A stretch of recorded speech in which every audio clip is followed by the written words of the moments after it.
a lot of these soft topics, team building, crucial conversations, I think a lot of people, especially engineers, technologists, think of it as just fluffy stuff that doesn't matter. I think that we need to change that mindset. Teams that work better together produce better results. Talking about teamwork isn't about trust falls.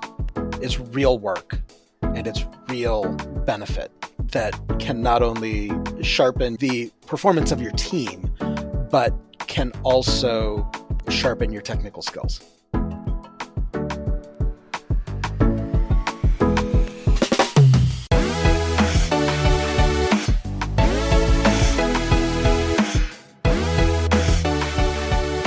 Welcome to the Forward Slash, where we lean into the future of IT. I'm your host, Aaron Chesney, with my beautiful co-host, James Carmen.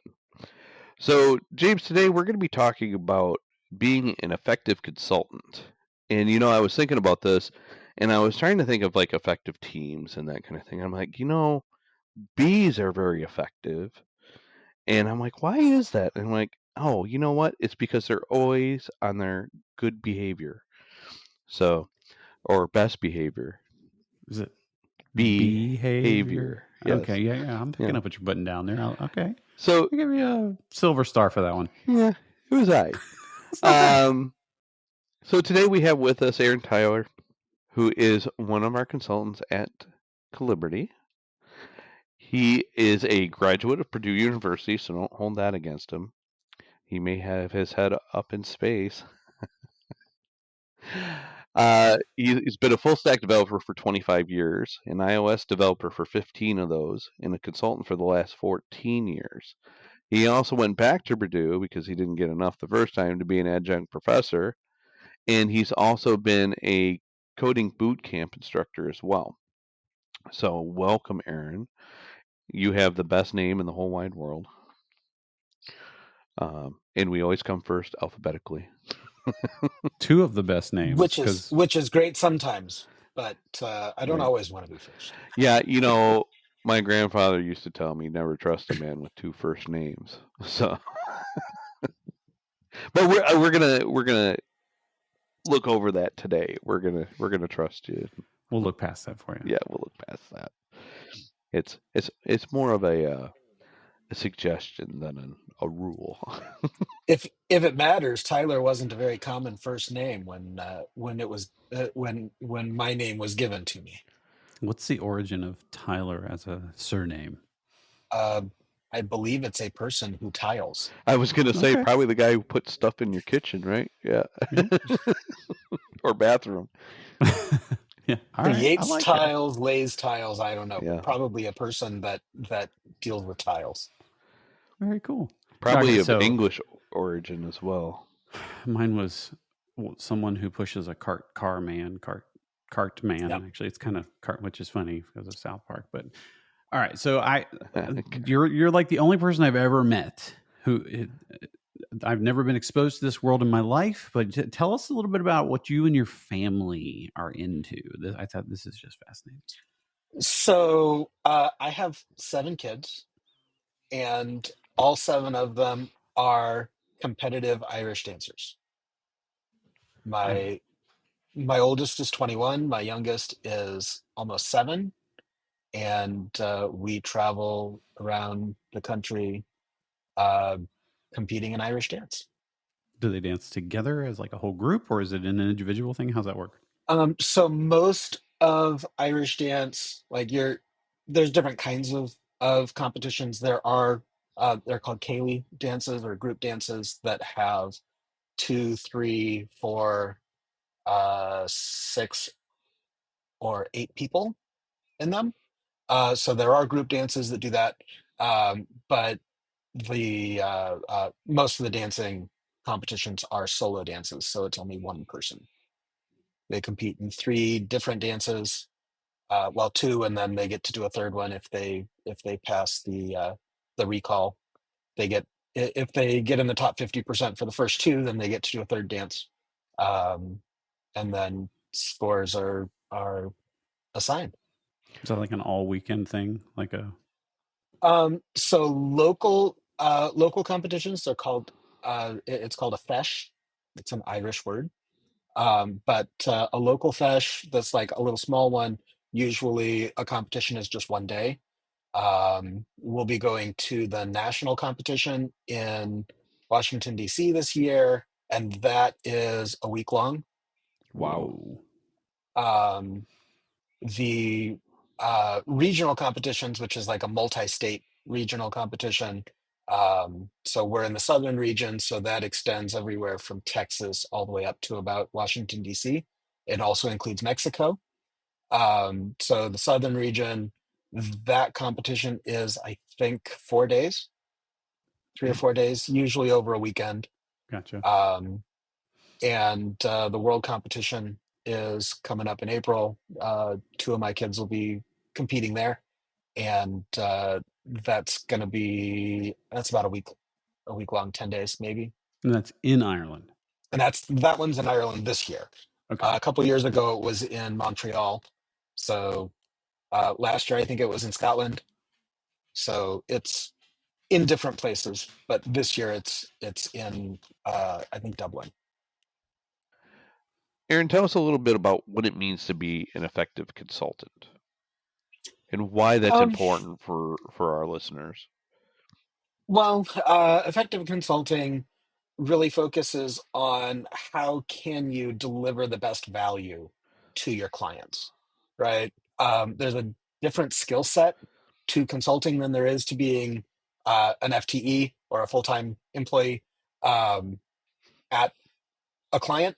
Um, and a lot of that comes down to making sure that you're good at communicating, that you're I mean, we like to think of ourselves not as contractors but as consultants, because we're there not just to fill a seat, not just to do the work that is assigned, but to also consult and grow not only the skills of the team, but the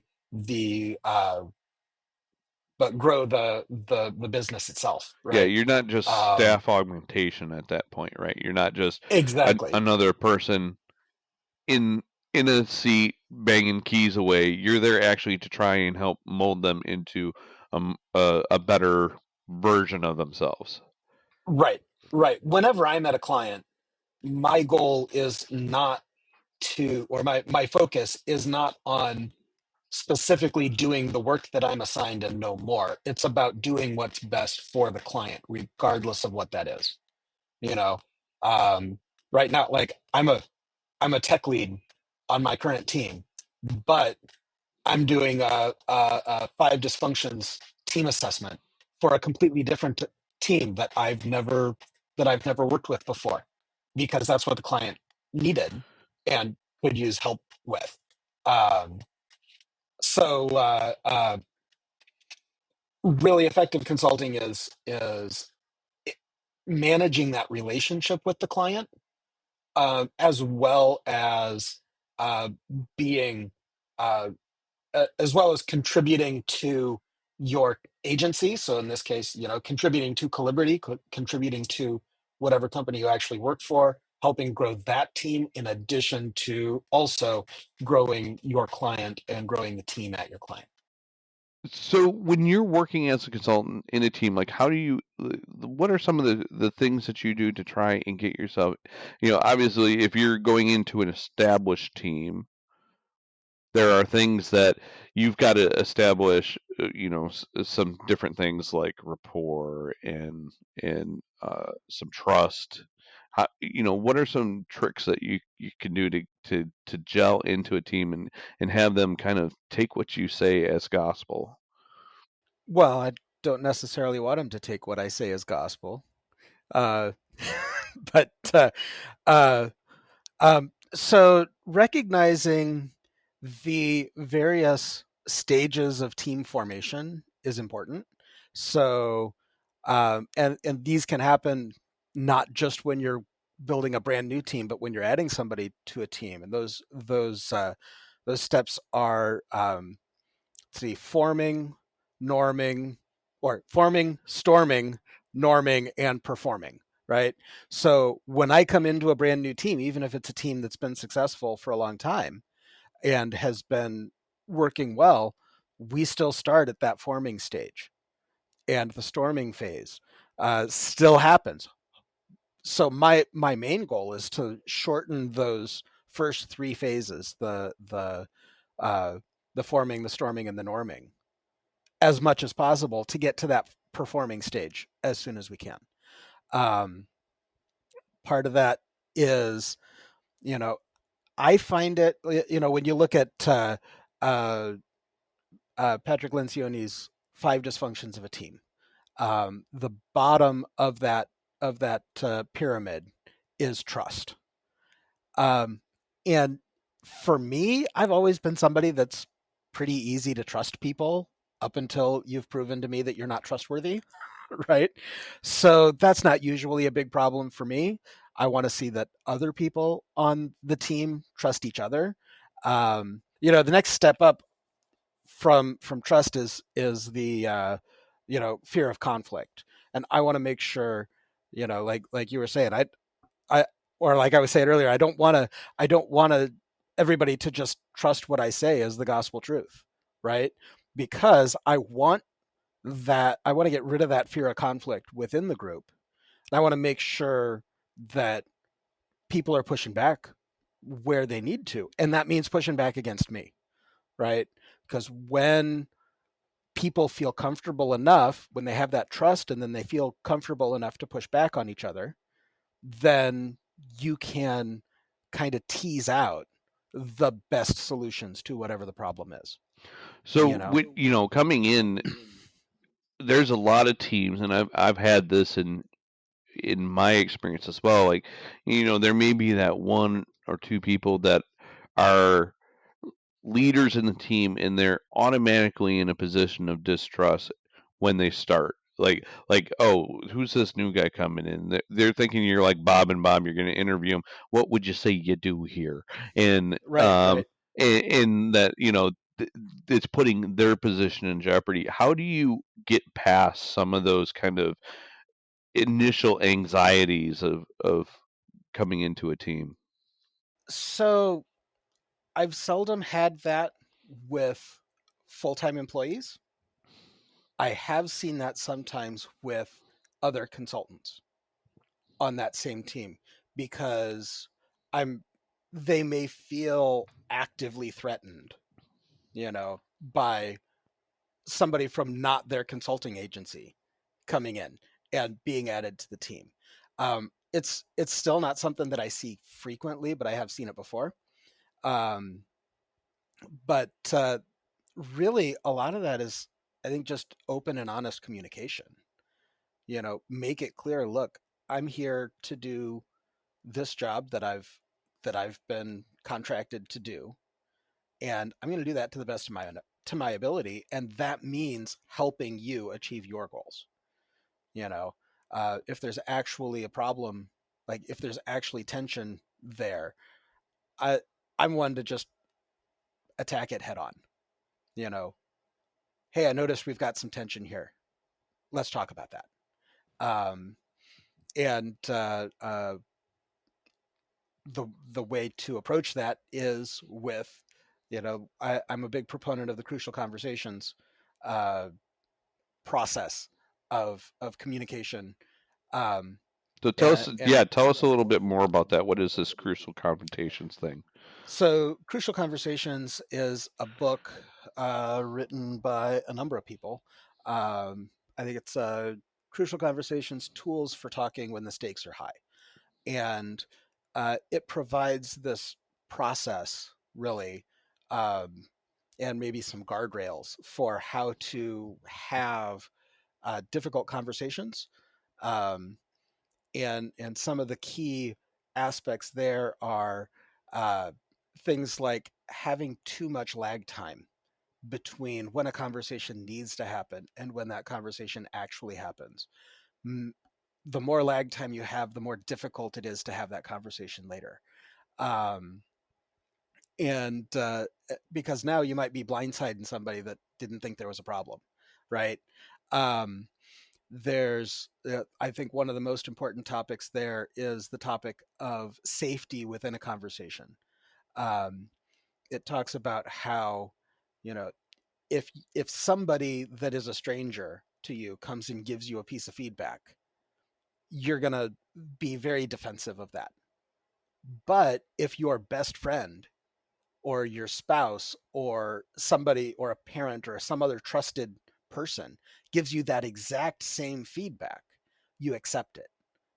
Why is that? Well, it's because you trust uh, you trust why this trusted person is giving you that feedback, and you don't trust a stranger or somebody new to the team or something like that. And so, um, And sometimes so that happens in the opposite, like with kids. A lot of times, as a parent, you'll be telling them, no, you don't want to do it that way. You don't want to do it that way. But then when like a coach or someone else tells them the same thing, yep, then they're like, oh, yeah, that makes sense. right, right. And that comes down to safety, right? You Hmm. have to overtly communicate that you have the same overall goal, and you have the same you want the same things, and uh, because of that, you're both headed toward the same direction, and so you can it kind of builds that trust, and now with when I know that you want what's best for me, it's easier for me to accept that feedback, whatever it is. Yeah, and I just wanted to add in, I just realized something that you were calling it crucial conversations, and I used the term um, crucial oh wait, you Confrontations. said crucial conversations, and I said crucial uh, Confrontations. confrontations, and Those are because different things. well, actually, but they're the same principles. Yeah, yeah. So it's just so you may find it under either one, but it's the same principles like of why would a rational, reasonable, intelligent person do this thing, and as kind of like a starting point of trying to understand where they're coming from and starting to think, put yourself in their shoes. you know um I think Steve Martin said it best when he said, walk a mile in a man's shoes before you criticize him, because that way you're a mile away and he's got no shoes. Nice. That's a good Steve Martin quote. I like it. No, so, you hit on another key topic from Crucial Conversations, and that is um, most people in the world are reasonable, rational, decent human beings. And yes, there are people that are actual just true jerks out there, but they are few and far between. Um, and so just setting the starting point as I'm talking to a reasonable, rational, and decent human being um, helps to keep yourself focused on what you want and what's best for everyone, right? Um, and it's so easy um, to label people, and once you label them, you get to dehumanize them. You know, if I stop saying uh, Aaron's really causing problems on our team, and I say that idiot is super annoying and he's causing problems with the team, by replacing Aaron with that idiot, I've now dehumanized you, and it's easier for my brain to attack you. I have been replaced by that idiot sometime. That may have happened to me once or twice. But yeah, and that's the thing too, is it's important to keep in mind, even when you're looking at somebody else's code or legacy systems, anything like that. It's the way we communicate as technicians is usually a lot through like what we've produced as work, and you don't want to inject those biases into your thinking But you want to ask yourself, okay, why would somebody write this code this way, or deliver this in this kind of packaging, or set up a stream this way? Because usually there's really good reasons why they've made certain technical decisions, besides, oh, I just wanted to do that.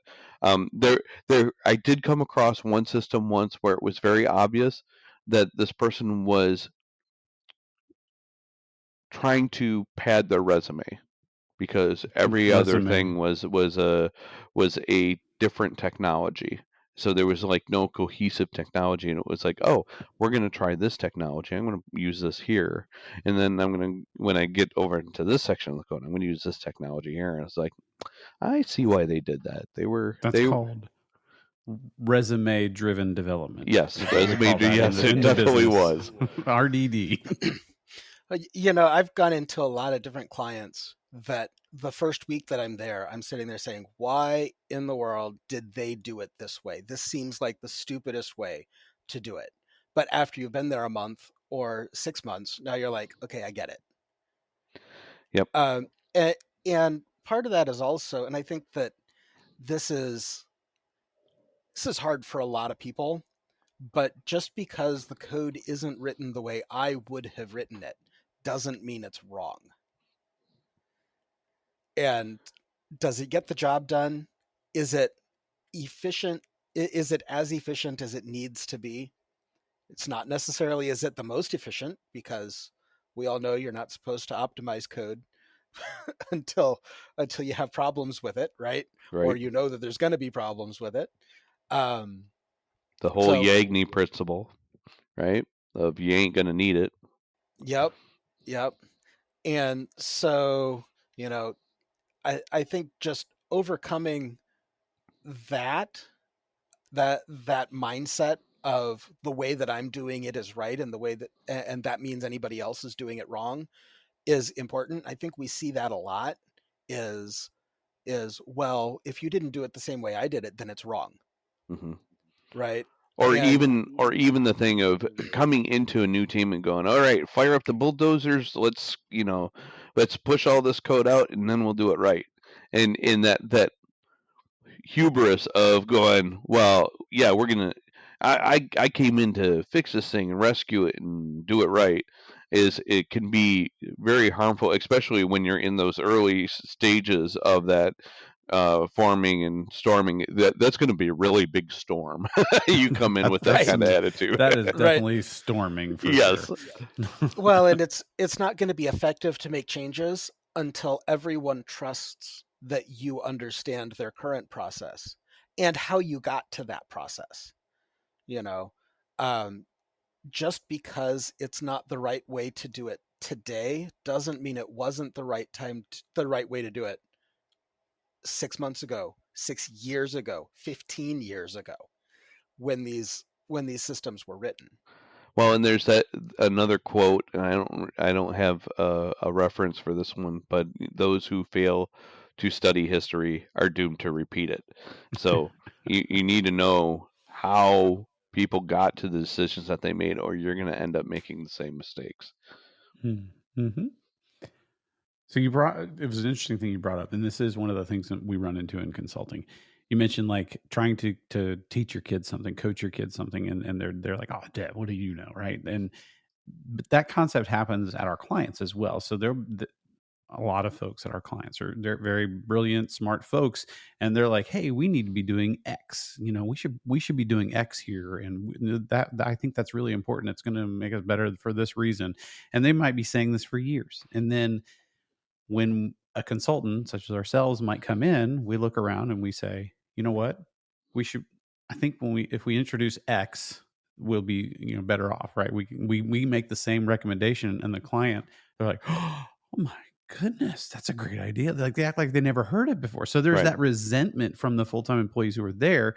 What in the world? I've been saying that for 3 years around here, and you finally. So that's a hard thing to deal with because it's not your fault, right? You can't help that they weren't listened to, but it does happen, and I always struggled to find a way to phrase it. And what I came across, it was like a couple of years ago, when I was like Googling around or something, but it's the no man is a prophet in his own land. it comes from the Bible. But basically, anybody, like if Aaron and I go to lunch with each other, and he's not going to believe me to be some kind of like have a great epiphany or whatever. He's just gonna be like, that's just that Jim guy that I go to lunch with. But if then you come in as an authority from the outside, you're like, oh, whatever he says has to be true because they're coming in from the outside. So that's an interesting. How do you deal with that? How do you reconcile those? Actually, you bring up I don't know if this is a direct answer to your question there, but or if there was a question there, right?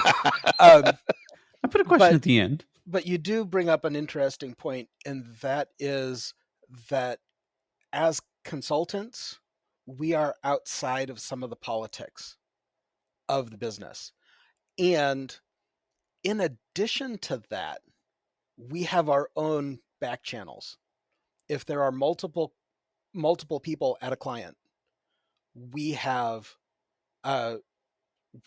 additional resources that, if Aaron and I are both at the same client and he's like, I'm having some major trouble with this, he's got somebody else that's in the same environment that understands things. But also, I mentioned that I'm doing a 5 dysfunctions assessment for one of the teams at my client right now. That came about because one of the people on that team is one of our consultants. It doesn't mean that it's a poor performing team, but there are challenges on that team that kind of kicked off this. We want to do this assessment and see how we can grow this team a little bit. If we weren't at the same, if he and I weren't at the same agency, then I doubt that would have happened. And also, with coming into a new client, there are many times that you will have the ear of people that the team doesn't, just because of the nature of us being hired into that client. So we may have like a VP's ear that the FTEs won't, because of their chain of command, and that's just because of how the agreements work out in coming in. You may have a little bit higher insert of an information chain than the team members do. And one of the things that I've always liked doing when I get into a team that I'm consulting on that has FTEs that have been working in that area for some time and we're trying to improve, and it's like, ask them the question, what do you guys want to see happen here? Pull their ideas, because a lot of times they know exactly where they want it to go and what they want to see happen, but they just feel like they're not empowered to be able to do those things. And as consultants, we can sometimes push that forward and go, you know what, that's a really good idea, and I agree. This should be the thing. Let me champion that for you and see if I can't get us the clearing to do that.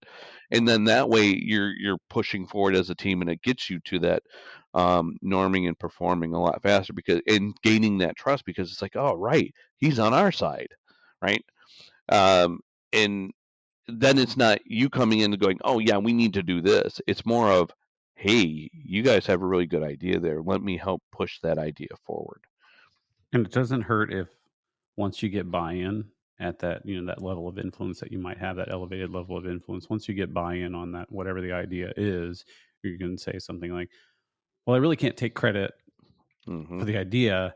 Jim Bob actually, raised this issue or whatever, made me aware of this suggestion or whatever. That helps a lot to smooth over some of that that animosity that we might feel in those situations.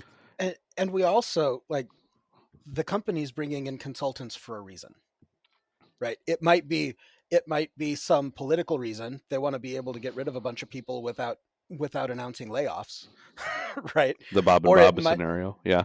right. Yeah. Or it might be they recognize there's a gap in the knowledge of their FTEs, or even that they need an outsider's perspective, which allows, which is, other reasons why frequently consultants have the ear of people that FTEs don't. And sometimes it's a directed problem too. It's like, hey, we need outside help for this specific problem because we have been trying to get it to work and we can't, or the people that know how to do this are like swamped with other things. So we need you to come in and kind of own this problem and fix it for us. So I mean, those are definitely things we've done before too. It's like we need a push here, and we got no one else to go to. Right. But to be very clear, um, I every team that I've ever worked on, I've been a consultant for 14 years. Every team that I have worked on has had extremely talented developers. The FTEs that we're working with are very talented developers in most cases. They know their jobs really well, and we're not there to replace them. We're there to enhance the team. And it's not because, and I think you can get into that mindset of, oh, they brought in consultants, we must not be good enough. And in no way has that ever been the case for any client I've ever been at. It's always been, we want an outside perspective, or we we just need somebody to fill this seat because somebody left, or uh, or we need some new ideas, or we need some additional leadership, something like that. Yep. And I never want to walk into a room and be the smartest man in the room, right? Or woman or whatever, the smartest person in the room. And luckily for me, that's almost never the case. I know where you're going with that, James. Oh yeah, that was teed up on that one, buddy. Yeah, I was going to cut that one off at the pass because I knew that one was coming. You knew that was coming. I could see that rock flying in from a mile away. Hey, and I would expect the same from you. Right. If I Yes, was, you're right. Yeah, of course. you open yourself up by saying that, but that's one of the things that, I'll even go into a room and say, look, I'm not looking to be the smartest guy in the room here, and it's a good thing because I'm probably not. And and that's another thing that if you open yourself up to not having all the answers and going in going, look, I'm just looking at the problem, seeing what I can see as an observer, and the ideas are going to have to come from like this room, right? And it's just not, I'm not like the magic man. I'm not going to wave a magic wand and make all your problems go away. It's going to be work. It's going to be, and it goes back to that communication. If you're openly communicating what the intent is and what you're trying to do, and legitimately asking for the help of other people, generally that's going to be well received, and they're going to be willing to help in and go, okay, yeah, I get where you're trying to do, and yeah, we'll help you out. Let's go. And that can be at any level. It can be team members, that could be leads, it can be even the VP. I'm like, yes, come in. This is going to be what I'm going to do. Sometimes you got to be a little bit more careful and filter that a little bit as you're talking further up because they have different perceptions of what they're paying for. But for the most part, you can be fairly open and honest about what it is you're doing and what process you're taking. Um, I did want to circle back a little bit. You mentioned five dysfunctions. Can you talk a little bit more about that and what these five dysfunctions are? So so it's based on a book by Patrick Lencioni. Let me see. It was published in 2002, looks like. At least the copy of the book I have was published in 2002. And he posits uh, a structure where there are five areas of team dysfunction. And they built, and they're in the form of a pyramid. They build on each other. Um, and the name of the book is The Five Dysfunctions of a Team. Um, and the first layer at the bottom that everything else is built on is trust, and the dysfunction is absence of trust. So if you don't have trust, then uh, you have invulnerability. People are not willing to be vulnerable because uh, because they don't trust people on the team, right? And that means that they're not willing to share their ideas. They're not willing to engage in conversation. Um, they might think that whatever they say can be used against them later, things like that. So you have to have that basic layer of trust um, before you can build anything else with the team. Um, Next up on the pyramid is the fear of conflict. So if I don't trust you, then we're not gonna be comfortable having conflict. But conflict is required to get the best ideas. I need to be able to push back on an idea that somebody else had and not just be like, well, I don't want to make any waves. I'm just going to let him do it his way. Right.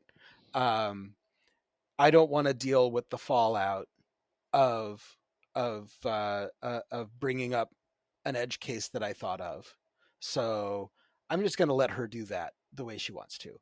Um, so with this fear of conflict, then you end up with artificial harmony. People feel good about it, but you don't actually have harmony.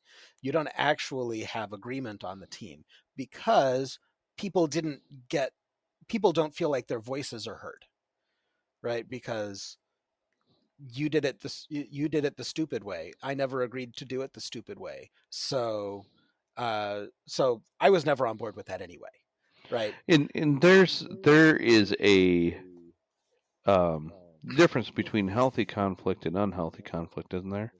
Yes, there is. And with the trust, you should be able to have some healthy conflict, right?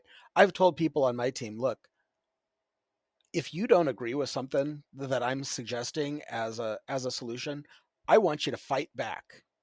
And I want you to keep pushing until you're convinced that whatever solution we've come up with at that point is the best solution. You know, keep pushing at me. Don't be like, oh, he's been doing this for 25 years. He knows what he's talking about. I don't care if you're a junior, a mid-level, a senior, a principal. I don't care what your experience level is. If you see a flaw in my solution, let's hammer it out. But you don't want And like the Real Housewives of IT kind of drama conflict, right? Like a no. hair pulling and face slapping and Well, but we also no, we don't want that. Um, but also it brings all of that conflict into one area where it's safe to discuss that. And so it also keeps people from after that meeting's over, me going to James and saying, "Boy, Aaron had such a stupid idea. Can you believe that?" Right. And now James and I are talking about you behind your back more than usual, right? I was gonna say Well it. done. I'm like, what? Nice. um, and that breaks away at the trust, and that breaks away with at other. It chips away at the team, right? Well, in the Um, individual as well, because yes, if that individual ever becomes aware of that talking behind their back, their confidence gets shook. Because I thought, I had the trust of the team that we had an open line of communication. Now I'm hearing the stuff behind. I'm like, now I'm not so sure. So now hmm I may be a little bit more guarded with my own communication because of that, because I don't know what people are saying. Maybe I thought I was presenting good ideas, but if the team doesn't feel that way, maybe I'm going to close off. right, right. So once you have that, once you can have healthy conflict within the team, people feel comfortable sharing their ideas. The next step up on the pyramid is lack of commitment. So if I don't feel like my ideas are heard, and I don't really agree with whatever solution James has brought forth, then I'm going to have a hard time committing to do that. Oh, that was his stupid idea. I never wanted to do it anyway, right?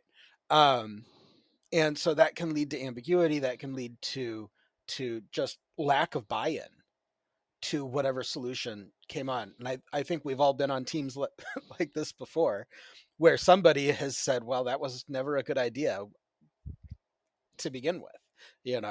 Of course it failed, right?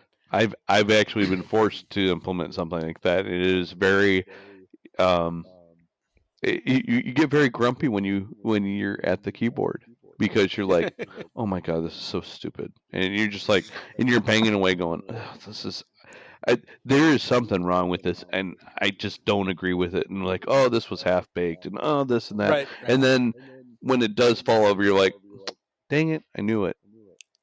right, right, right. But when you have that healthy, the healthy kind of conflict, and you have trust within the team, then even if everybody doesn't 100% agree with the solution that you're moving forward with, you can have buy-in from everyone.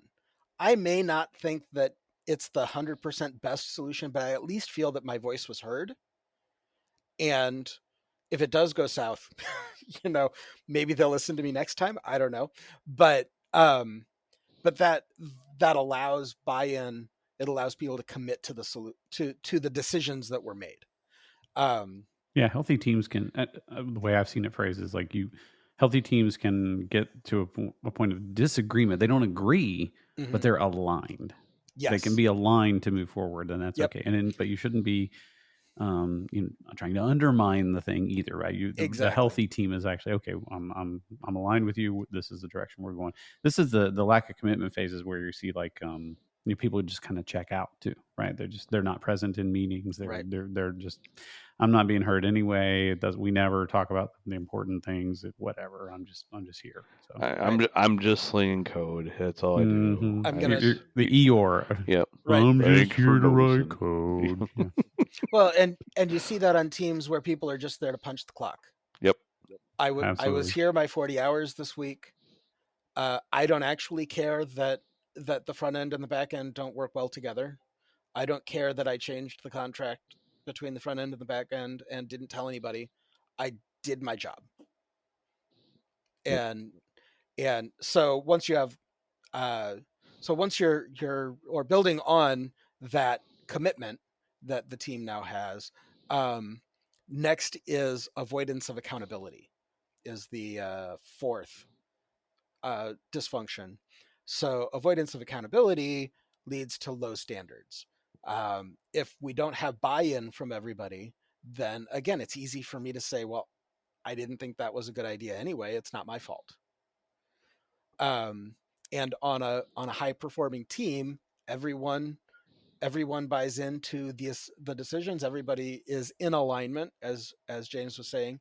We're all in alignment. We don't necessarily 100% agree, but we're aligned. Nobody's going to undermine the overall decision that was made.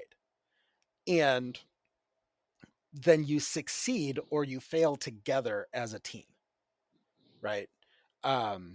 So and again, that can lead to low standards. That can be and just really lack of commitment within the team leads to that lack of accountability or avoidance of accountability. And then finally, we move to the top of the pyramid is inattention to results, and that is people saying, "Well, I don't care how the team performs. I want to build my resume. I don't care how the team succeeds. I'm more interested in me personally succeeding." So status and ego are kind of the problems with that. And when you have, when everybody is aligned, everybody is accountable to the team, everyone feels like they can speak their piece. Everybody feels like there's a common amount of trust within the team. Then the whole team succeeds together. It's not about whether James gets a promotion.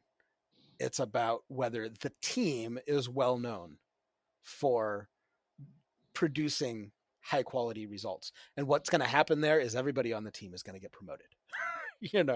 Everybody on the team is going to be well known. Everybody on the team is going to be is going to get their compensation increased or whatever. And everyone's going to get that recognition. Unfortunately, what usually happens is they say, "Wow, this team is awesome.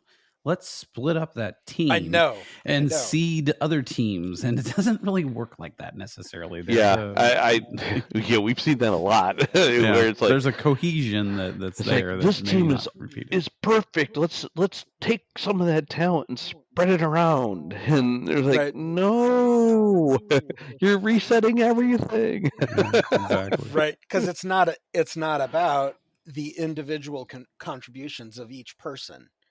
It's about how well they're working together. Right. And some of those people can feel like they're being punished for being good in that scenario, because they finally reached a comfort level where it's like, I love working in this team because I have that trust. I have, we have that cohesion. We have the healthy conflict. We can get our ideas across out and move forward in a very quick pace to where we're performing very, very well. And then somebody comes in and goes, yeah, okay, let's blow it up. And it's just like, great, we just got blown out of the water, right? Mm-hmm. And it's not always that great. On that last topic too, I have seen also that when you have that feeling that it wasn't a good idea from the beginning, and you didn't get your buy-in, you didn't have that trust, you didn't have you've got the internal conflict. I've actually seen people going, I'm not putting my name on that. So the opposite of resume building, they're avoiding, putting their name on stuff because they don't believe in it, and which is kind of the flip side of that coin, where it's just that's not where you want to be. If you're not proud to put your name on something, then you're doing something wrong. We always talked about when you're writing code or you have a design, that you want to be proud of it, like if you gave it to your mother, she'd put it up on the fridge, right? type of scenario, the gold star scenario, where it's like, oh, you got a gold star, let's put this up on the fridge, type of thing. And that's where your level of comfort on your solutions, your code, that kind of stuff, it's like that should be the standard you're holding yourself to. And then try and get your team to do that as well. And if you're all trying to work together and come together and work in that general direction to where everybody's producing quality, without being, and like you said, have all of those different pieces, you're going to come together, you're going to feel like a unit, you're going to be moving from that norming to performing naturally. And a lot of and things, you look forward to coming into work when that happens. Yeah. Well, and that's the thing. When all of these, like when you don't have much dysfunction on the team, right? There's always room for improvement. But when you're on a high performing team and you're on a team that people get along, and that people feel heard and people buy into decisions and all of that, people enjoy the work that they're doing.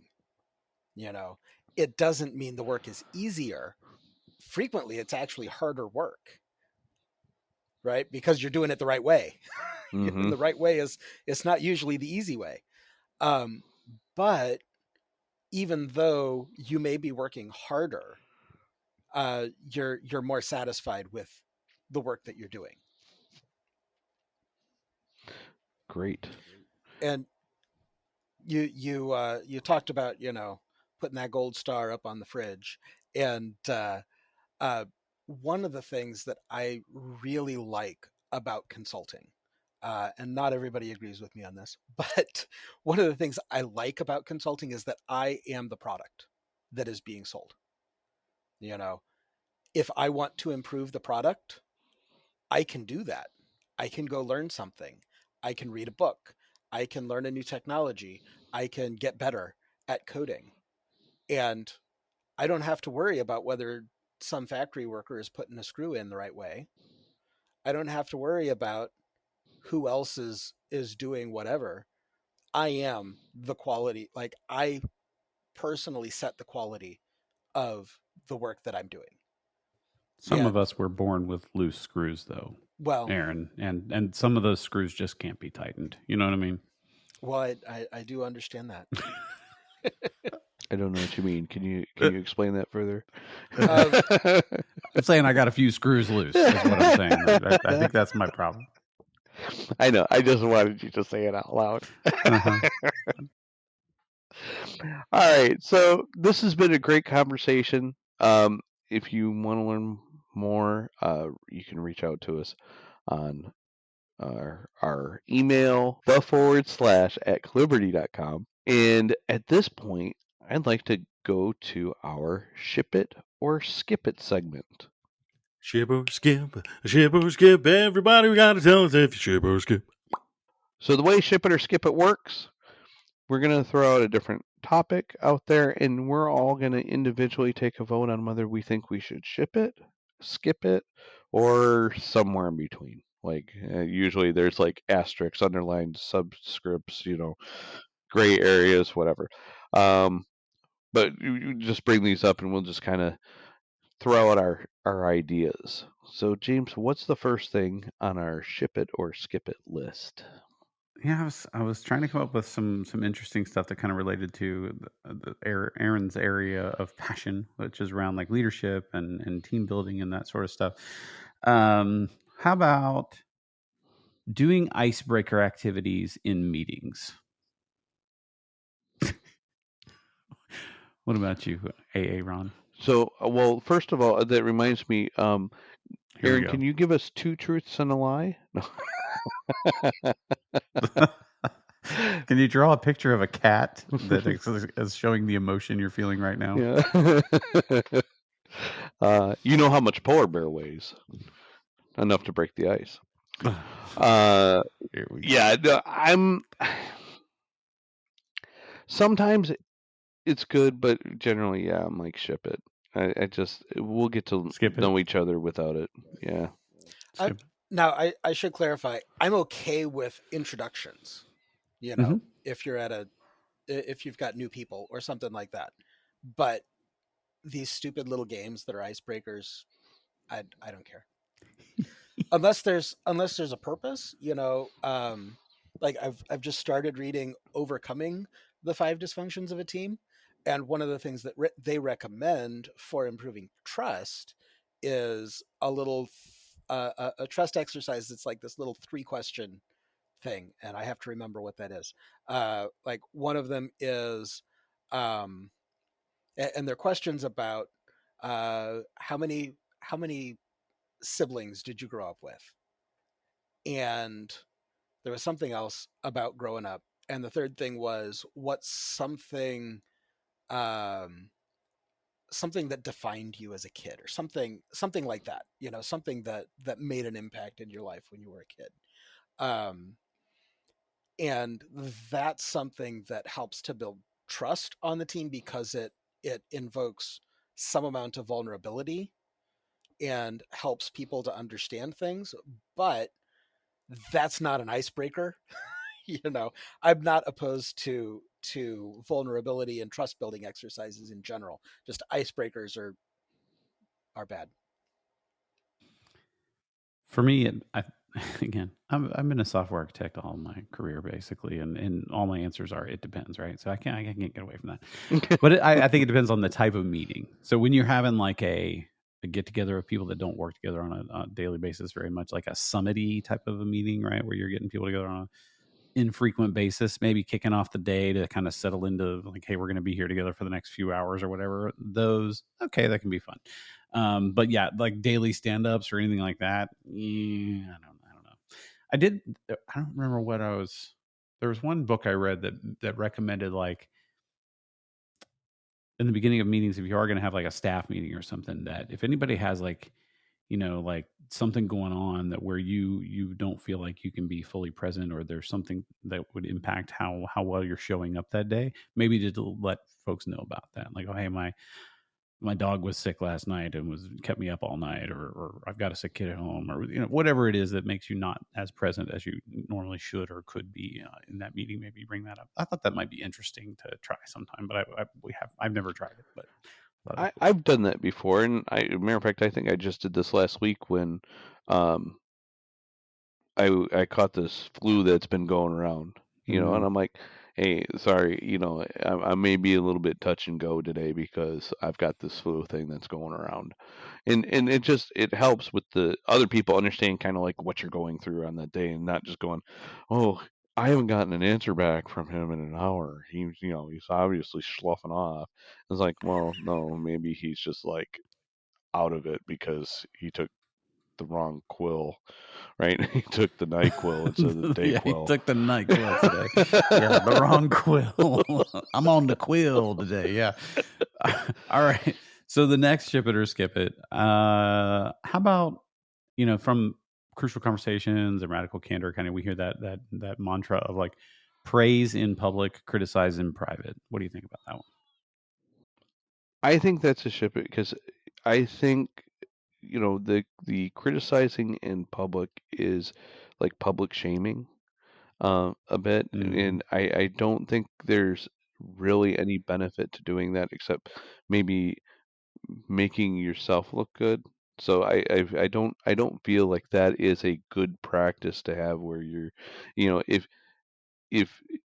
and I've had people criticize me both in public and in private, and it's much better received on the private side because it's kind of like, okay, yeah, that's something I can work on, versus feeling like a complete idiot and having all of your authority stripped away, especially if you're somewhere in the middle, like as a lead or a consultant or something like that. Um, in the praise then also gives you an opportunity to pass that down to the team that supported you with that. So a lot of times what I'll do is like if somebody praises me individually for something, I will say, well, I didn't get here on my own. The team actually did a lot of that work. I am just the presenter. So I want to, give them, and you can pass that around, share the love, pay it forward. And I like having a nice public area to do that because the more people that hear that other people are doing good work, it makes everybody feel better. I don't think it's a win-win in that situation. So for me, that sentiment of you know praising in public, criticizing in private is absolutely a ship it for me. So I I agree. Like the reason I had to think about this a bit, I agree with the praise in public, criticize in private, as a general rule. I also think, depending on the situation, communicate at the level that was communicated. If someone Mhm. criticizes you in public, you should be able to respond in public to that criticism. If someone criticizes you in private, you should respond to that criticism in private, as a general rule. Um, if somebody's if somebody's accusing your company of hey, I bought this thing and I didn't ship it, and I haven't received it yet, 3 weeks later, if they put that on a Facebook comment, you should be able to reply to the Facebook comment, "We shipped it on this date," and it shows that it was signed for at your door. You know, but if you have that same thing and you send a private email about that, then they shouldn't blast that on Facebook. Yeah, I agree. I'm a ship it on in general. Again, this is my architect answer. praise, praise in public, criticize in private. So there's two.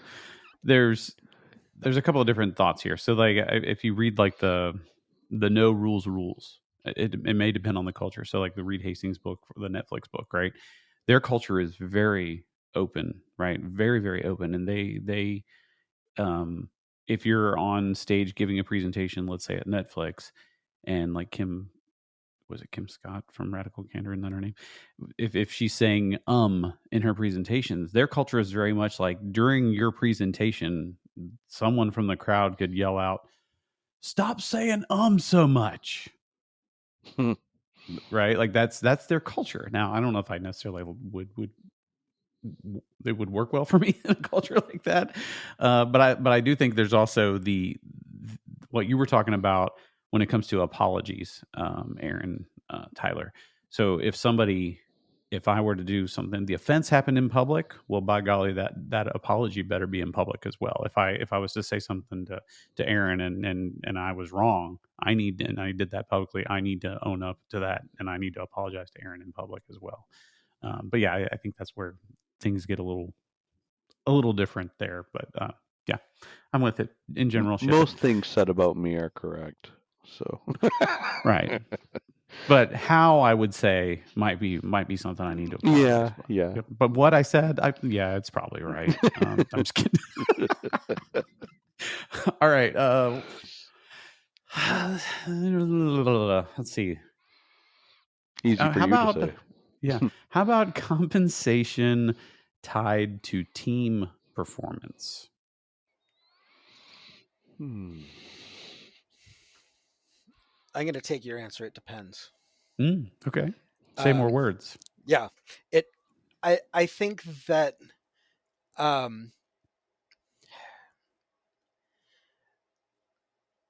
should not be held back because my team members are underperforming. However, if I'm not contributing, like, I think compensation shouldn't necessarily be tied to team performance. It should be tied to my performance on the team. So if my team is performing low, but I'm doing everything I can to improve the performance of my team, I shouldn't be held back compensation wise because Aaron's not doing his part of the bargain, right?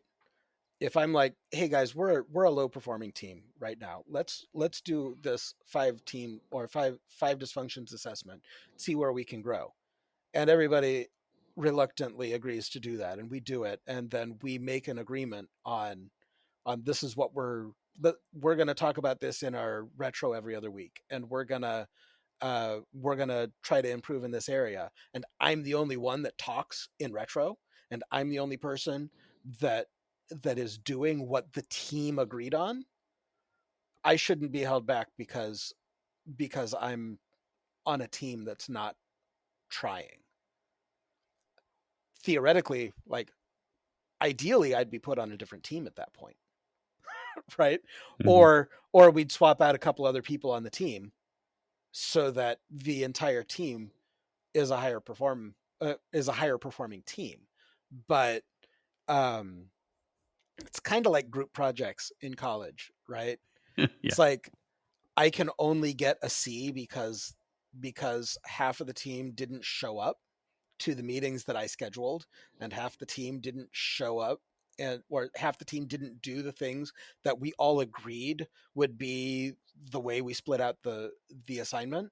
And I should be compensated based on my achievements, the on dreaded my own merit project. Yes. Yes.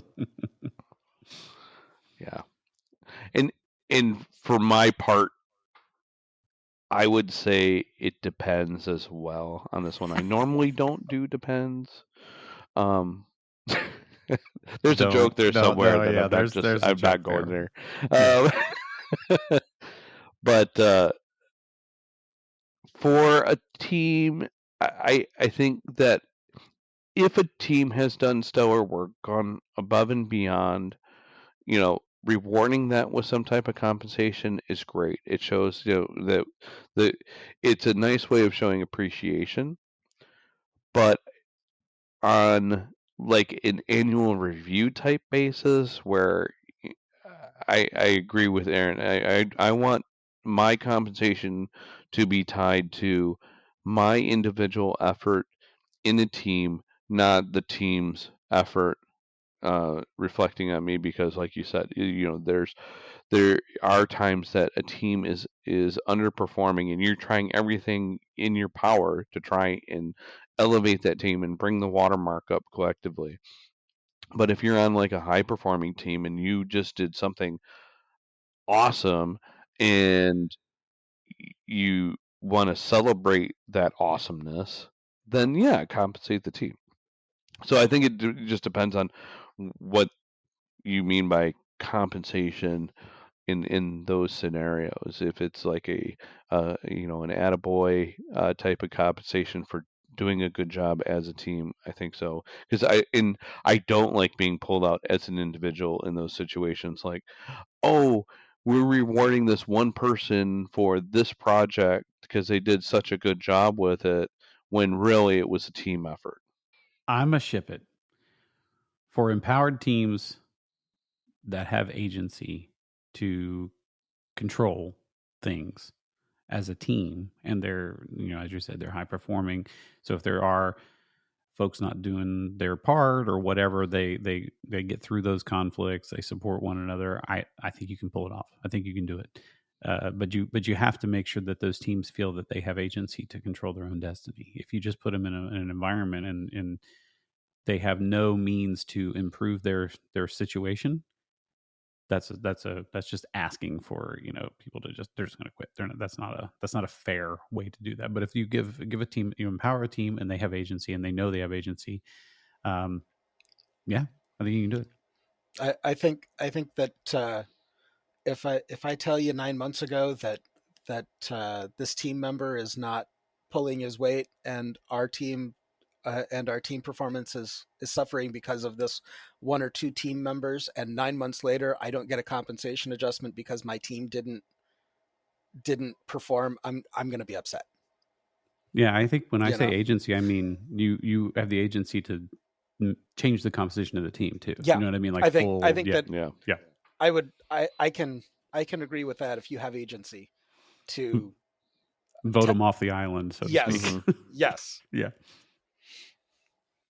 All right, cool. Yeah, I do think you have to be careful with that, though. You want to make sure people have the right mindset when thinking about a team.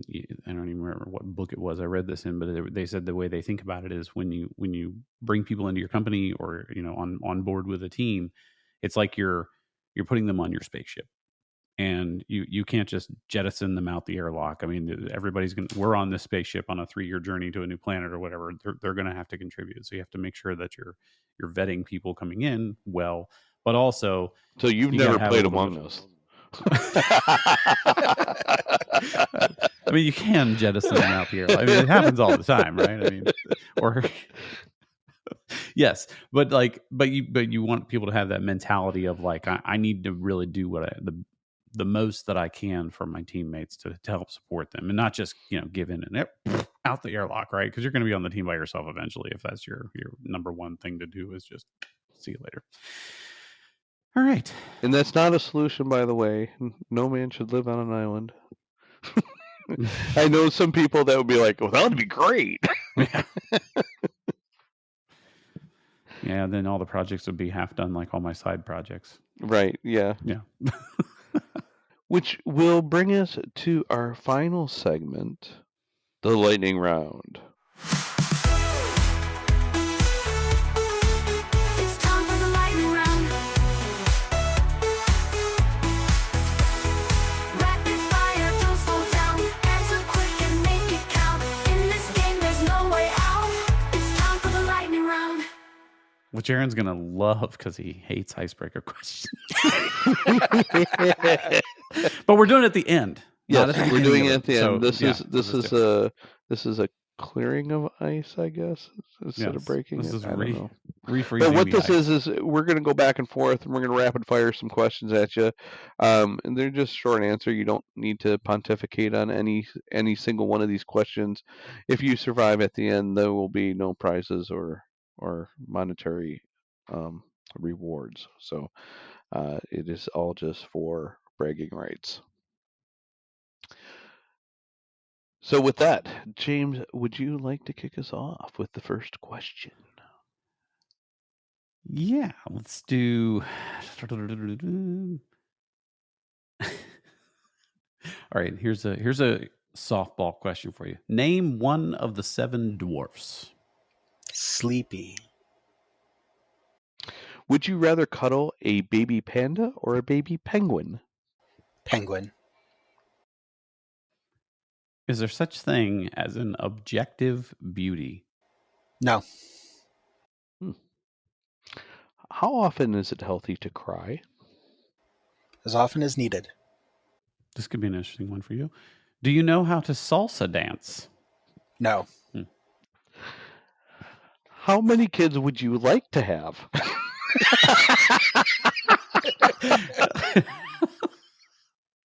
I have 7. So that's good. That's. Would you like to have more? We're not having any more. So 7 it is. You're trying to get this man in trouble. What are you doing? Well, it was where I put the emphasis in the question. I'm glad we're not buying diapers anymore. Yeah, right. I'm ready to be moving more into the not a parent of toddlers anymore stage. We've been there for 20 years. Oh, jeez. My answer would have been something like, if it's less than the number I have now, do I get to choose? And I can say that because my wife and my kids they're never going to listen to this. Right.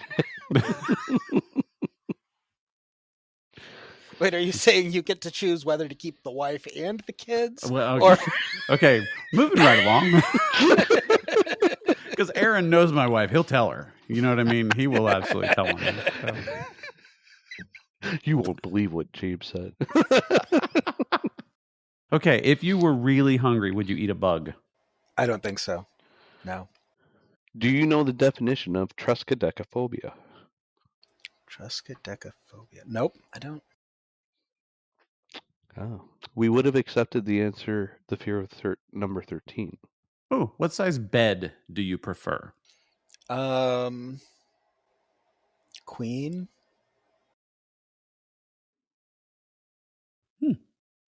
I love that band. Yeah. If the toilet paper roll is really low, but not completely out, do you replace it or leave it for someone else? Leave it for someone else. If it's not gone, it's not gone. But I might make sure that there's another roll available. See, that's my go-to move. I'm the okay. Take the toilet paper roll, set it on the counter next to the almost empty roll. But recognize, with 9 people in the family, we use a lot of toilet paper. I can boy. imagine. So we want to Pandemic, use yeah. the last little bit Yep. Yeah. of everything. Mm-hmm. Yeah, I was gonna say it's not just a toilet paper thing for y'all. It's milk, it's bread. Oh, yeah. You gotta gotta get all of it. Pretty sure we spend more on house, like on groceries, than I do on my mortgage. Whew. Good night. Especially with the price of eggs going up. Yeah. We have chickens. I was So gonna say, Oh, there you go. Economical. You're like, Are you protecting them against the bird flu? they're not mingling with other birds. So maybe, I don't know. but do they wear masks? No. I'm Yeah. just kidding. Just kidding. Are you I don't know how you quarantining? protect a Yes. bird. I don't know how that works. Like, what is I the actually way saw this on the news. They've got they put special roofing shingles on the coops so that wild bird droppings don't fall into their pens and that kind of thing. Because No, we're not protecting against bird flu. Are you protecting Skittles? That's his our he's mascot, an our indoor unofficial bird, so mascot. he doesn't interact with wild birds. So yes, he doesn't go And you don't outside. bring any droppings of outside birds into your home regularly. I quit doing that. Yeah. Okay. just making sure. Skittles is safe. That's what we want to know. We love Skittles. On a scale of 1 to 10, how good are you at wiffle ball? 3. We would also have accepted 1, 2, 4, 5, 6, 7, 8, or 9, and 10. Or 10. Or 10. What is the capital of New York? Albany? Yep. Nailed it. Nailed it. That'd be great if we're all wrong. So, are any final thoughts, Aaron, plugs, things you want to make sure people leave this episode knowing, thinking about, shout outs you want to give? I think that a lot of these soft topics, team building, crucial conversations, all of that. I think a lot of people, especially engineers, technologists, think of it as just fluffy stuff that doesn't matter. I can write code. Why do I have to worry about all of this? And I think that we need to change that mindset. The research has shown teams that work better together produce better results. And talking about teamwork isn't about trust falls. It's real work, and it's real benefit that can not only sharpen your not only improve the communication, improve the performance of your team, but can also sharpen your technical skills. All right, that concludes this episode of the Forward Slash, where we lean into the future of IT. I'd like to thank our guest, Aaron Tyler, for talking with us about effective consulting. I'd also like to thank my beautiful co-host, James, and all of our production staff that make this podcast possible. Make sure you subscribe, rate, and share. If you'd like to reach us at the Forward Slash or have questions, you can email us at theforwardslash@callibrity.com. I'm Aaron Chesney. Thank you, and stay curious.